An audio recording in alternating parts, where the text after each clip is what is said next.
Welcome to another episode of Catholic Mindset, where we create Catholic content for Catholics. Today, we're getting a high-level overview of the Catholic publishing space. Therese Brown, Executive Director of the Association of Catholic Publishers, joins us today.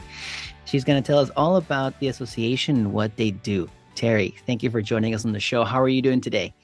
I'm fine, Alejandro. Thanks for having me. I'm excited. I was doing some research. I was having a conversation with a friend of mine regarding books and publishers, and I went online and I found you and I called you. We spoke, and now we're doing a show, which is awesome. Thank you. I'm grateful. I really am. Doing conversations like this is such a part of my job because most Catholics in the pews, they think about the one or two Catholic books they have on their bedside table or in their, on their bookshelves, and that's all they know. And there's just so much more, so much more. I'm excited. I'm excited to learn. So what is the Association of Catholic Publishers? The Association of Catholic Publishers technically it's a trade organization of the Catholic publishers in the US and Canada. And that doesn't mean a whole lot to most people. So I usually say, think about doctors, think about the American Medical Association. That's kind of the relationship. The AMA is the trade organization for doctors. It's where they learn, and it's what we do too. It's where they learn about their field. It's where we do a little bit of advocacy on the part of the field. So we speak as an organization to other groups or to other issues that individual publishers can't speak about, but may not necessarily have the same weight or get the same amount of attention as we do. We spend a lot of time helping our staff people who work for our Catholic publishers improve their skills, get new perspectives on what's going on in the church, and networking with each other so that they can work together. The nice thing about, I think, Catholic publishing field, and it's just demonstrated in the fact that we exist, is there's a sense of collaboration, that we do this as not only a ministry, but we also do this as a profession. And so those two things go along. We get to borrow the best parts of each. So that whole ministry thing of we can do this better together, and we can learn better together. We can support each other so that we can improve what we all do. Kind of, everyone together raises all boats. It's that kind of thing. So that's a lot of what we do. And then the other part, the other big piece of it is I try to help as the executive director kind of spread the good news about Catholic reading and Catholic content. You'll notice in the name, it's the Association of Catholic Publishers. We actually were formerly the Catholic Book Publishers Association. And at that time, it made sense to some extent because most of our publishers publish books. But as you know, with the advent of digital, so much has changed in the publishing environment. And so now we changed our name in 2008, and we really, I think, better represent what's really available in terms of Catholic content. So I often use the phrase that we're format neutral. So our members can publish in whatever format they desire, that works best for the content that they're creating. And oftentimes that is multiple formats.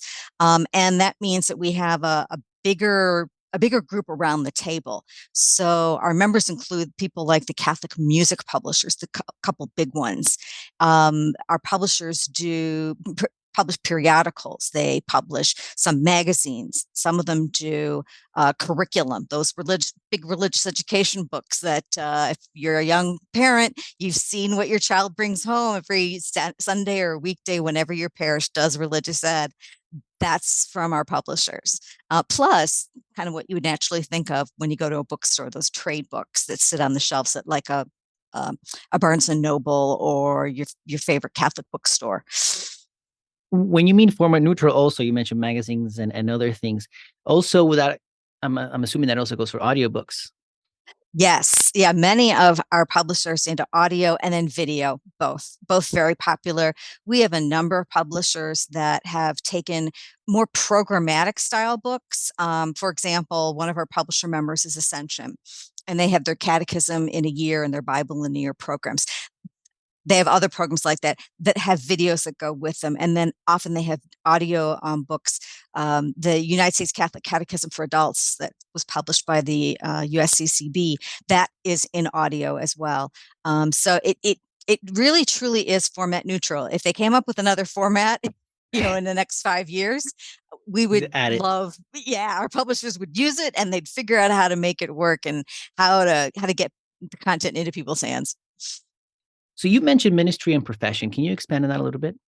Sure. The I think a lot of times we think about publishing, people immediately think about the big, like New York, everyone going to New York and working for a big publisher and the rat race and reading books, and there's all of that. That's a part of the profession, and it has certain sets of skills, and there's they're very different sets of skills in like editorial and marketing and design.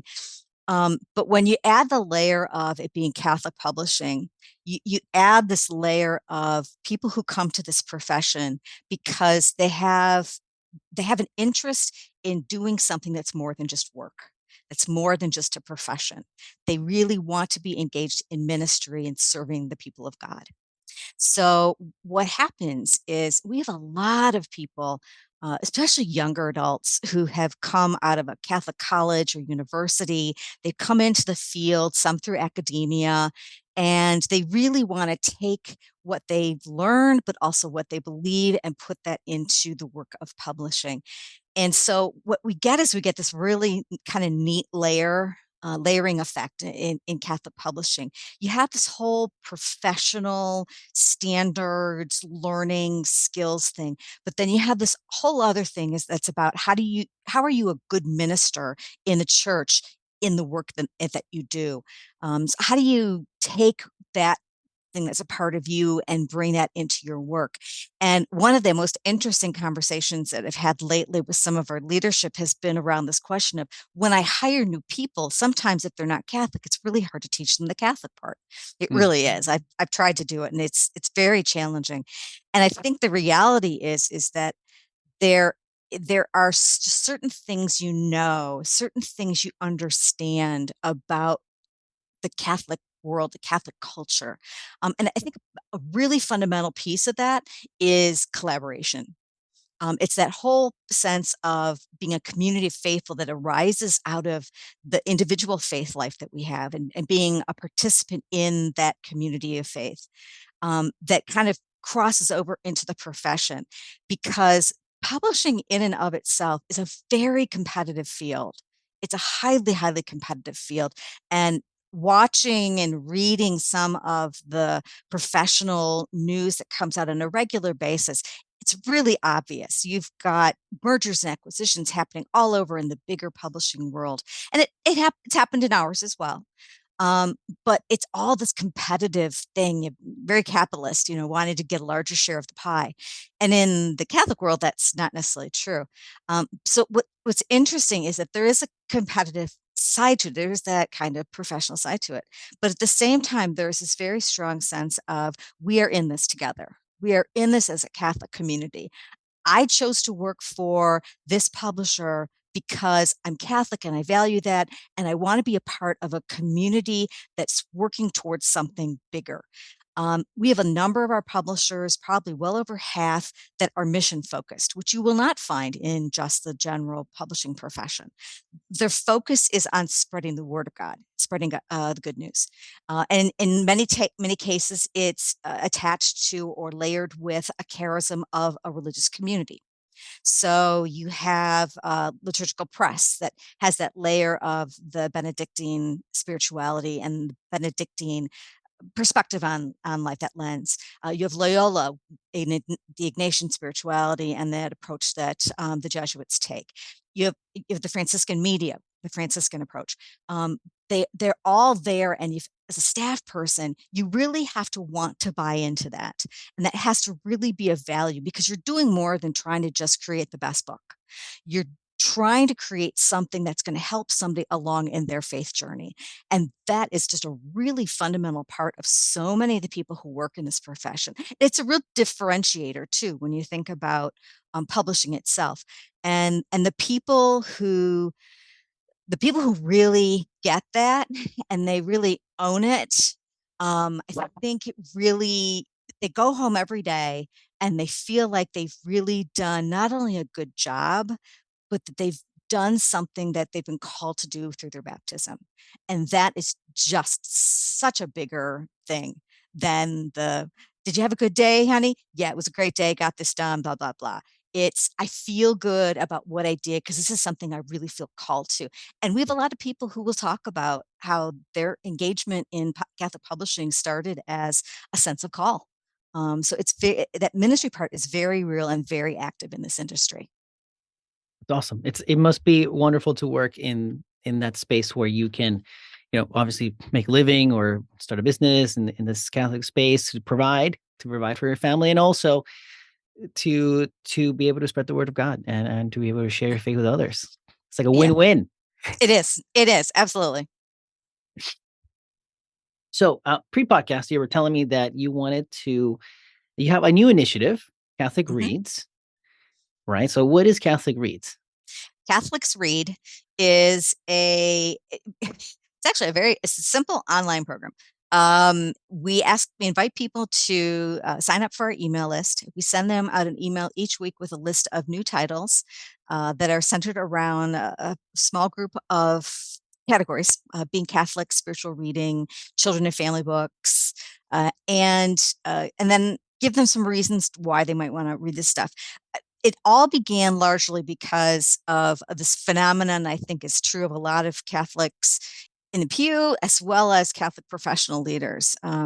You get a catalog from one company, you buy a book, and then you're forever on their mailing list. So you're always getting that catalog, and it seems like that's the only Catholic publisher that exists. I know that's happened to me. I think a lot of people are familiar with a book from liturgy training publications called Source Book for uh, Readers and Lectors, really popular in a lot of parishes. And so a lot of people, they see this book, oh, this publishing company, great. But that's all they know. They don't really know that there's this larger group, this larger universe of Catholic publishing out there. So Catholics Read started as a way to say, hey, Catholics really do read. So there's a little bit of advocacy there because there's kind of this I think misinformation out there that Catholics don't read, that we're not people who like to read books. Our Protestant brothers and sisters certainly do a lot of reading. Just look at the Christian bestsellers, and it's easy to tell. And there's this kind of misguided notion that Catholics don't, and that's not true. That's not true at all. So there's that little piece of, hey, yeah, Catholics really do read. And here's what Catholics read. Here's what Catholics can read. So I put this out every week, as I said, as email, and we have a website called CatholicRead.org where we kind of collect and curate this list of books. The neat thing about it is that it's that curated experience of, oh, I'm looking for this kind of a book, and I open a catalog, but there's nothing there because, oh, I really don't want a piece of music today. Put that aside. But I'm looking for something that maybe is about illness or maybe it's about growing old, aging. And so here's a place you can go and you can find titles about that because it's curated and it's across a whole group of publishers. So it's really grouped together for the benefit of you as the reader, as somebody who's looking for something. And people have said to me, well, it's sort of like Amazon. Like, yeah, except Amazon is a swamp.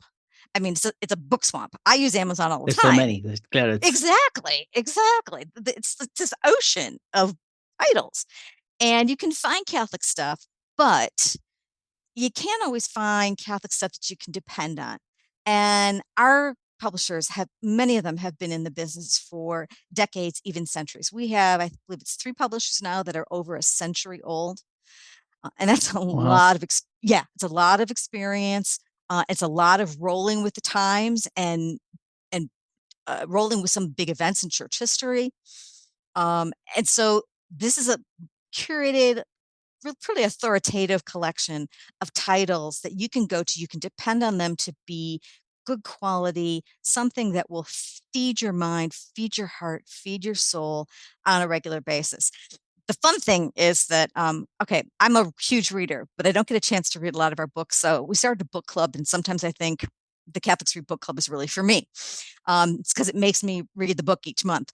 It's just this, it's brand new. We just started it in the fall, but it's it's another opportunity to gather people together who love to read and to talk about books that they love to read. So I'm really excited because the people who are facilitating it, it's not me. Yeah, I invited some of the judges for our publishing awards program to actually take a month and pick a book from the list that they liked. So we've got books like we just did a book on called Between Heaven and Earth. That is a theological book, but it's written in these short stories that focus on really diving into different stories from the Gospels, which is so cool. We're going to be reading a book about Jane Austen, how Jane Austen's books are a guide to actually good living, a virtuous living. It's a wonderful book. We're reading a book called Joe Biden Catholicism in the U.S., which I think is a great, if you like politics and religion, it's going to be a great book to read. But it's just this wide variety of stuff. And that's demonstrative of what the Catholic publishing world is about. But like I said, CatholicRead is curated. We kind of narrow the walls. It's not this big swamp. It's a nice little pond compared to the ocean. It's a nice little pond, and every title that's in there is really something else. One of the great assets of running CatholicRead is I get to see all these titles come across my desk. And over the last year or so that we've had CatholicRead up and running, I have become absolutely obsessed with children's books, Catholic children's books. It is amazing what so many of our publishers are putting together. I used to teach children, and I didn't even know that these books existed. So I figure I'm a good test case for kind of the theory behind why we do CatholicRead. If I don't know this, then I'm not sure a lot of people know this. But yeah, I have a young grandniece and nephew, and they get all of our copies of these books because their mom wants to raise them Catholic, and they're 2 and 6, I think now, and there's some really amazing books out there for children and families. So that's my current obsession with Catholic reading. I like it. So it's simple. I just go to the website of Mhm. of the Association of Catholic Publishers, and then I look for it there somewhere, and then I sign up. You can see there's CatholicRead up in the nav bar. You can also go directly to catholicsread.org. So Okay. it's Catholics with an S. And it's a really simple website. Current titles is the title listing. There's a link for the monthly book club. When you get there, you can sign up. Invite your friends too, because it's nothing major. We're not going to litter your email box with lots of annoying emails. It's just once a week. And join us, dive into the world of Catholic publishing. So how can someone work in the Catholic publishing space? I love that question because when I got into Catholic publishing, it was totally by chance. And since I've been in this job, we have a thing called peer groups. And one of the peer groups we have is Women in Catholic Publishing. And we met on Zoom like this, and we were chatting. And one of the things that came crystal clear is that the vast majority of the women in this particular peer group had all gotten into publishing in the exact same way. Now, they're from different parts of the publishing enterprise: editorial, marketing, sales, customer service, design, production, finance, totally different jobs.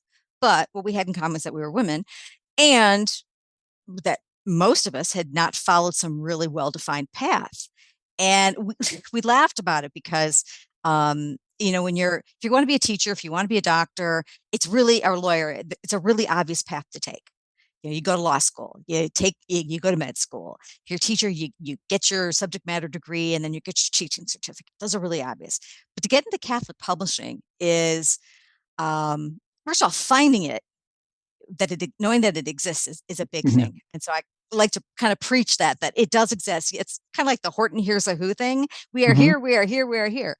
But there are so many different skill sets that are required to go into publishing a Catholic book. And it's true, I think, of any book, but especially Catholic books. It's if you love literature, editorial is a great place. If you love business, there's finance and there's marketing. There's design. If you love to do design, if you love to do layout, if you love software design, production, there are all these different areas. If you love customer service, or sales, if you're a ministry person, there is a very large percentage of ministry professionals, people who started at the parish or diocese as a religious education director, as a catechist, even, who are now salespeople for especially like our curriculum publishers. And that's where the Catholic thing comes in. They know Catholic pastoral life. they've lived it, they've worked in it. And so they have a really good sense of what the needs are on the ground. I have no degree in marketing. The only reason I have done marketing for the majority of my life and in publishing was because I was really good at knowing what my employer did. I really understood what they did. And I understood what this other group of people out there needed. And I knew how to put those together. When I define marketing, that's how I define it. You know what the resources you got, you know what the needs are, and you put them together. There are a lot of skill sets that really, really can bring you into Catholic publishing.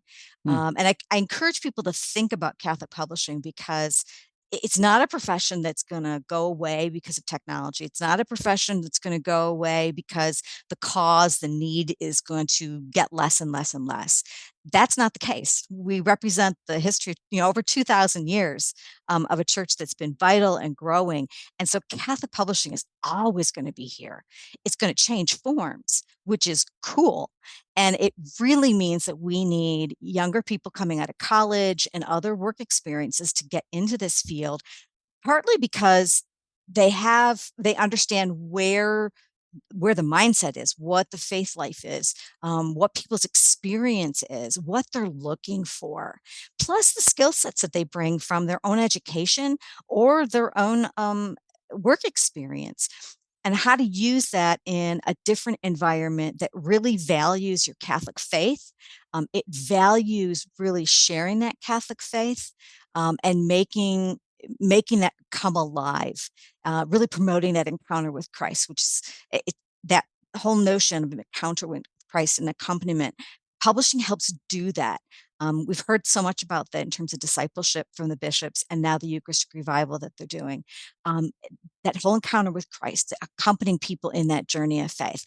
That's what Catholic publishing professionals do, is we create these means for that to happen. So many different professions. If I were to go through a college and look at the different schools, I could tell you every school and how they could contribute to Catholic publishing with ease. So it's not, I think for a long time, people always thought, and this is true of me, I have to admit, that when I thought of publishing, I thought of editors. And I thought of, those English majors who loved books, who loved to read, who loved words. And that's partly true. But even in that, there are subdivisions of different skill sets. And the fact that I got into publishing is kind of makes me giggle a little bit, because like I never thought I'd be in this field, even though I'm a huge book lover. But it's because of some skills that I have, that I've honed in other jobs. And now I can put them to the use in the service of the church and God. And that's a great thing. That's an exciting thing. A few years, you made me, when you asked the question, you made me think of something, a project we did a few years ago, Alejandro. We created 4 videos, short videos about what is Catholic publishing. And one of them is about people who get into this profession. And so I would encourage people to, if you think you might be interested, or you know somebody who might be interested, find the video on YouTube. It's on our channel, the Association of Catholic Publishers, and just take a look at it. It's a really great video of testimonials of why people got into this profession. And the common thread is that most people didn't start getting into this profession by pursuing it. They stumbled into it. They somehow found the doorway, or someone helped them find it. And so, like I said, trying to spread the good news of this profession, because we want to keep it vital. We want to keep it growing. We want to keep it relevant to both the technology and the formats that are currently available and the ones in the future, and also continue to share the good news. That's not a message that ever gets old. Exploring the pages of these publishers, I noticed also that some of them have affiliate links for Mhm. individuals who are for influencers, or anybody who wants to promote their books as well. So that's another option, and ways that people Exactly. can be part of the publishing world. It's being an author. I remember when I was younger, I thought I want to write a book. I want to publish a book, and I've done that a couple of books. And I never conceived of that what I would write would be what I actually did write and what actually did get published. So, what you imagine and what you actually do sometimes can be very different if you kind of just follow the lead that you're given. And that being an author is is really it's a real option because there's so many different ways to author in this community, and more we have people who are writing blogs and being influencers and doing reviews and or also writing something that they don't ever think something needs to be published, and then talking with someone who says, you need to do this, that, and the other thing.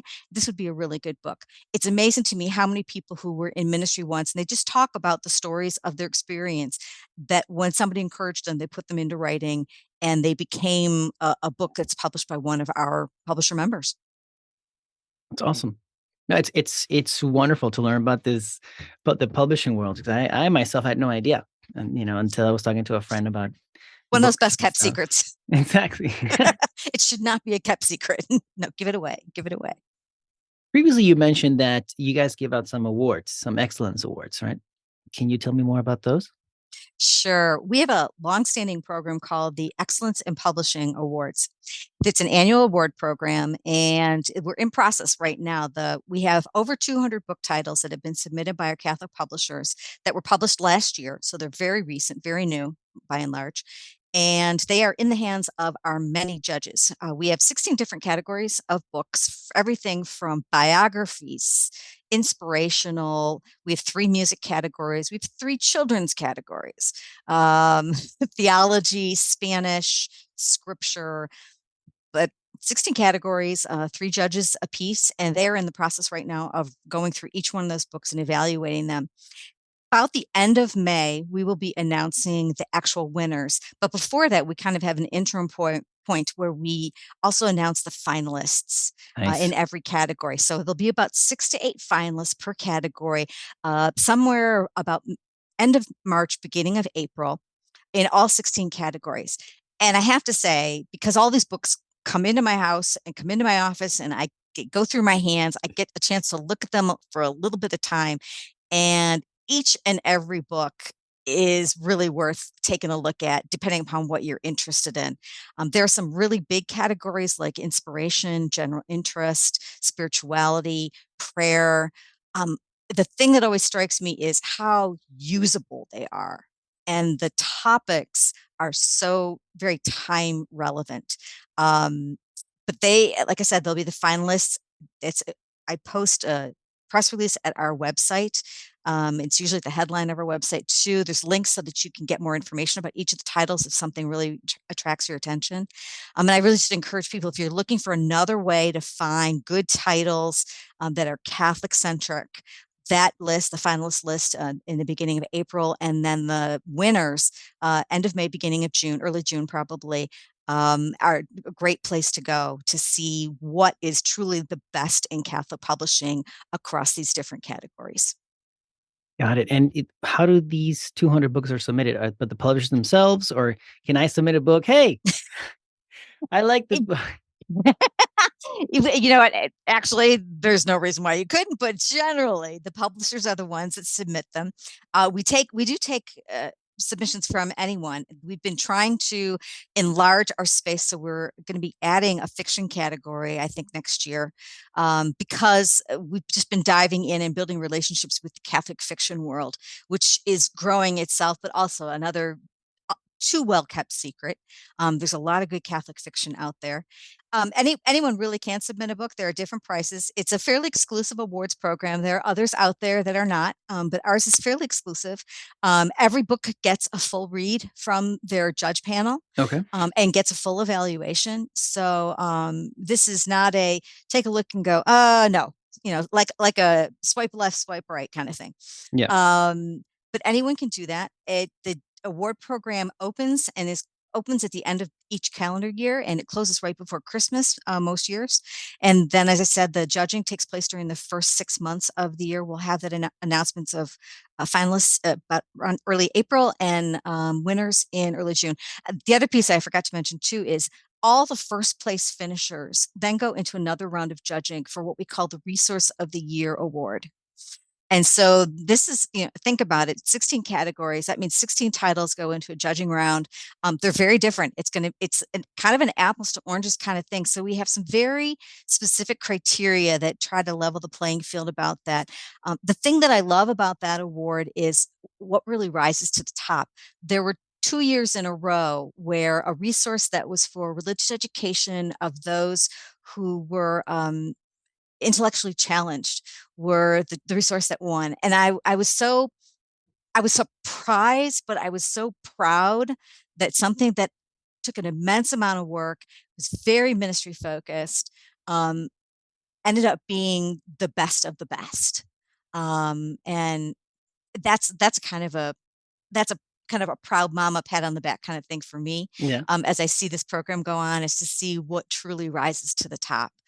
And it's a great list if you're looking for books. And since it comes in June, some of those books are great things to get and to read over summer. They can be some of your really good summer reading, especially like the biographies. Really some interesting people, some contemporary folks, and then some, kind of your typical saint folks.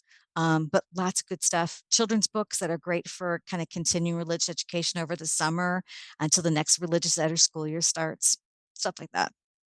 Awesome, Terry. This has been amazing. And one of the closing questions I would like to ask here is, what is your favorite part of your Catholic faith? My favorite part of my Catholic faith is Catholic music.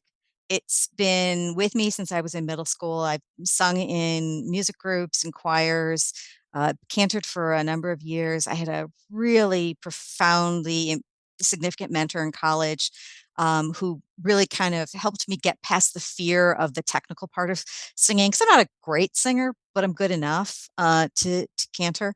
And I still to this day, as I get music comes across my desk from our music publisher members. I'm always like taking a copy or making a copy and going over to my piano and trying it out. For me, prayer and song that's just the way God moves me, and that's the way I am moved. And I'll share a little personal thing. My father died a few weeks ago, and so I've kind of grabbed a few of my favorite folios of songs that just make me think of him, but also are kind of songs that talk about the journey and helping kind of through this stage of life and this healing. And Catholic music has been the thing that's helped me kind of through this grieving. And it has helped me through many times in my life. So that's truly my favorite go-to part of my Catholic faith. Amazing. I will make sure to offer my next mass for your family, Thank you. for the association, for your dad. And Thank you.